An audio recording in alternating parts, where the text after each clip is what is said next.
આજે આપણે પુણ્ય ગુરુવારના ઊંડા મહત્વને સમજીશું, જે આજ્ઞાપાલનનો દિવસ છે.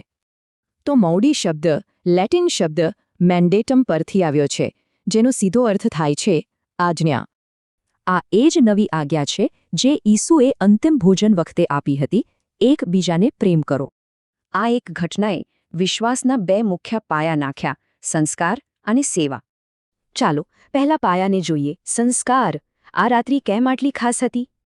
ઈસુએ પરમપ્રસાદની સ્થાપના કરી, પોતાના નિસ્વાર્થ પ્રેમને યાદ રાખવા માટેનું આ એક પવિત્ર ભોજન.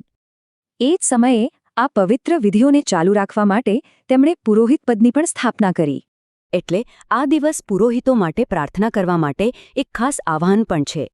પણ સંસ્કારો ઉપરાંત આ રાત્રિએ નેતૃત્વનો એકદમ નવો પાઠ શીખવ્યો. હવે વાત કરીએ બીજા પાયાની, સેવાનો ઉત્તમ નમૂનો. ઈસુ જે ગુરુ હતા, તેમણે નમ્ર બનીને પોતાના શિષ્યોના પગ ધોયા. આ એક ઊંડું સત્ય બતાવે છે કે સાચા નેતાઓ હંમેશા સેવક હોય છે. આ બંને કાર્યો વચ્ચેનો સંબંધ સંત થોમસ એક્વિનાસના શબ્દોમાં સુંદર રીતે વ્યક્ત થાય છે.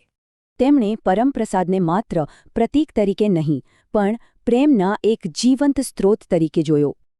આ આપણને વિચારવા મજબૂર કરે છે કે આપણે સેવા દ્વારા પ્રેમની આ આજ્ઞાને કેવી રીતે જીવી શકીએ.